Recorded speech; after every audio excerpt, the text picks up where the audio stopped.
Hello, friends and honored guests. Welcome to Dancing in Bridgerton, where we try to give a historical perspective on the kind of dancing you would find in the Regency London world of Bridgerton. If you're new to the channel, welcome. Don't forget to like us, subscribe, and leave a comment, all of which helps our channel grow and our videos to defeat the dreaded YouTube algorithm. Netflix hit show Bridgerton is set in Regency London amongst the aristocratic cream of society known as the ton, which is a slang version of the French phrase le bon ton that roughly translates to good etiquette, meant to denote those of good breeding, and it is a buzzword in the genre of Regency romance novels. But let's get back to dancing, because I am by no means qualified to teach French, clearly, or talk about the evolution of the romance genre. Throughout the series Bridgerton, the social elite attend balls, dinner parties, and other fashionable soirees, while everyone plots to make the most advantageous marriage for themselves, or their family members. Similar to Jane Austen novels, in Bridgerton, marriage is the only respectable option for young ladies, and dancing is a key part of the courtship process. While not a lot of detail is given about the dancing within the series Bridgerton itself, we actually know quite a lot about the aristocracy's dancing habits during the Regency era, thanks to newspaper coverage and the extended leisure time that the upper classes had to write letters, journals, memoirs, and novels, to say nothing of the thriving industry for dance books. In this series of videos, we will be attempting to give some historical context to the dancing that people like the Bridgertons would have done in the Regency era. Our first video will be about the kinds of dances they would have encountered in the ballroom.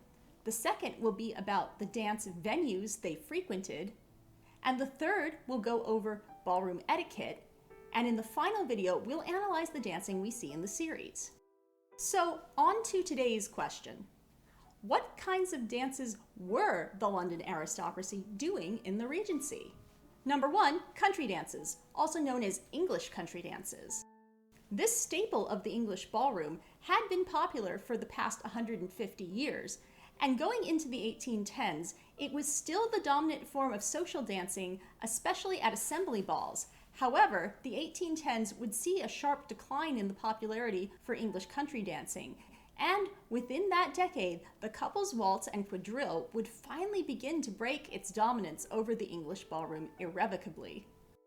Here's an English Country Dance 101, and my regular viewers who've heard this talk can skip to the next chapter, though I'm adding some updated research that you might find interesting. Country dances in the Regency were done in long lines of couples, with the top couple selecting the tune and the figures to accompany it, and then slowly dancing down the line, interacting in groups of 3 couples called minor sets within the larger set, which gave this formation the name triple minor.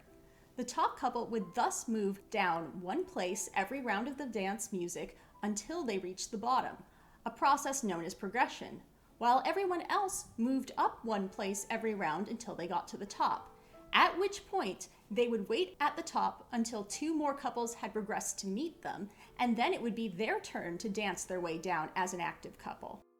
Couples would not begin dancing until the original top couple had progressed down to their place and incorporated them into the dance. And if the line were very long, this progression down the set could take 5 or 10 minutes, which is quite a long time to wait. But this was considered a feature, not a bug, because in an age when dancing was used for courtship, it allowed for several minutes of unchaperoned conversation between single young people while they waited for the top couple to reach their place. For those couples progressing up the set, there was also additional chance for conversation during the natural pauses within each round of the dance. These pauses arose for 2 reasons. First, each minor set was composed of 3 couples, but the figures often did not require more than 2 couples, and some figures only required other couples to scoot out of the active dancer's way. This meant that one of the couples within every minor set would probably be either entirely inactive or nearly so every other round of the dance as they moved up the set, and neither of them would have much to do compared with the active couple. Thus, those couples progressing up the dance could continue talking during those breaks without impeding the flow of the dance. Once the couples reached the top of the set, however, the conversation either ceased entirely or became minimal, and the couple would have been in continuous lively motion for the next 5 or 10 minutes and have to concentrate on accurately executing the sequence of figures they had just learned in time to the music. This doesn't mean that there was absolutely no talking while dancing down, especially things like a quick comment to a friend or a reminder of the sequence of figures to help your partner if they looked lost.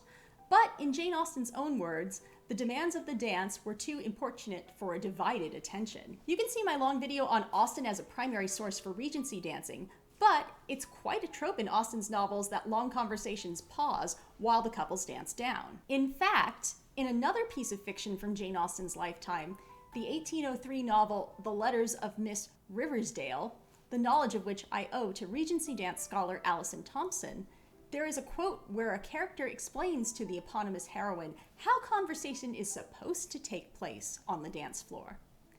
"My conversation in the dance? You joke. I don't talk whilst I'm dancing. I fear Miss Riversdale pays but little attention to what's going on," interpreted Mrs. Jones, "or she would not have laid herself open to this fresh imputation of ignorance. Quite as striking as the first. Do you not observe that they converse it up and dance it down? That is the true style."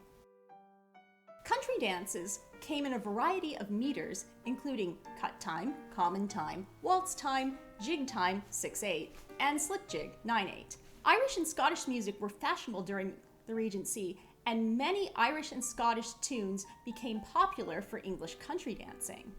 Because London society balls were written up for the newspapers, we know more about their dancing preference than any other group of people. And from those sources, it's clear that the aristocracy danced to the very latest and most fashionable tunes, although due to the extreme popularity of Scottish music, they occasionally repurposed older Scottish tunes for dancing. If you want to read more about this, I have links in the description to research papers by dance scholar Paul Cooper detailing the dances used for many aristocratic balls of the 1810s. Number 2, the waltz. The aristocracy were indeed doing couples waltzing in the Regency, even though it was still considered scandalous in most of England. The aristocracy had been waltzing at private parties for years, but it wasn't until the mid-1810s, and particularly the introduction of the waltz at the ultra-fashionable Almack's Assembly Room, that waltzing started to gain wider acceptance, although it didn't all happen overnight. The waltz during the Regency was a bit different than what we think of as the waltz today. In the Regency, waltzing meant a turning couples dance that traveled counterclockwise around the room. It used several ballroom holds called attitudes that couples varied throughout the dance, and the band would create further variety by varying the tempo and sometimes even the meter. Yes, you heard me correctly, the meter. While we tend to think of waltz music as something written exclusively in a simple triple meter, we do have evidence in the Regency of people occasionally waltzing to other meters of dance. There was also a fad in the 1810s for so-called waltz country dances, which were country dances that used turning waltz as one of the figures. And as I mentioned before, there had been regular country dancing to waltz tunes in 3/4 or 3/8 time since the 1790s. Number 3, quadrilles. The other dance that became popular in the mid-1810s, also thanks to Almack's, was the quadrille. I've talked a little about quadrilles before, but the TLDW is that they were an older form of dance that got revamped and became wildly popular in the 1810s. What set these dances apart from the English country dances, apart from being in a square formation, was that quadrilles had a fixed choreography that had to be memorized in advance, and the footwork was much more complicated. Just to make it even more difficult, they would dance 4 or 5 of these quadrille figures back to back to form a suite, which meant that in order to dance the quadrille, you would have to memorize not just one choreography, but a whole group of them. The two most popular quadrilles that would survive well beyond the Regency were the first set quadrille, sometimes called the French quadrille, and the Lancers quadrille. Many people complained about the difficulty of dancing quadrilles and worried about making mistakes in public, but the dances remained wildly popular nonetheless.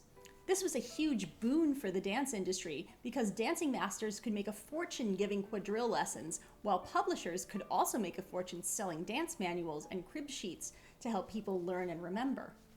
Number 4, Scoth Reels. On paper, the reel is a fairly simple dance, consisting of a weaving figure known as a reel or hay, alternated with a bunch of setting steps. What made it fun was choosing the many fancy Scottish steps for your setting and traveling step. From what I gather, reels could be requested to be danced between the country dances at balls, but it was considered rude to dance a reel during a country dance itself. I've linked an article that analyzes ballroom rules from the period in which you can see prohibitions of dancing a reel during a country dance. Reels were also popular for impromptu dancing at evening parties with small groups of people because they only required 3 or 4 persons total to make a set, which also made them popular towards the end of the evening at balls when not many dancers were left standing. Number 5, finishing dances. It was common to finish the ball with a special kind of dance rather than a regular country dance.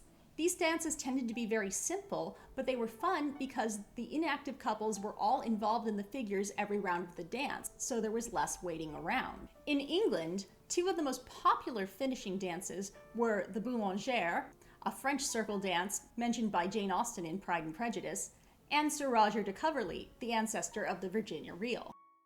Number 6, the minuet, but probably not. The minuet was a slow solo dance for one couple with very precise footwork. It was performed by one couple while everybody else watched, and thus could be a nerve-wracking experience to dance. It had been a popular court dance in the 18th century, but by the 1790s, it was rapidly falling out of fashion. By the 1810s, the minuet was barely used even at court balls, where the dancing was ceremonial rather than done for pleasure. There was a perception by the lower classes that it was still being danced among the aristocracy, but there's almost no evidence that it actually was beyond very rare occasions. I've linked another scholarly article for more information on this. Perhaps hastening the minuet's demise, most dance venues required the minuet to be performed in full court dress, which, for the women, meant the wide-hooped crinolines that had been popular in the 18th century, and it was not exactly compatible with the slim, high-waisted silhouette of the Regency. Though, if you get a chance, check out fashion plates of Regency court gowns. They're hilarious.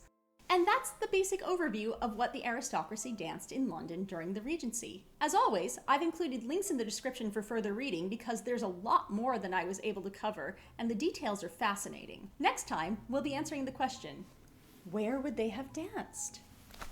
If you're enjoying this series, please give us a like, subscribe, and leave a comment below. Thanks for watching, and we'll see you next time for more great dancing from Bridgerton.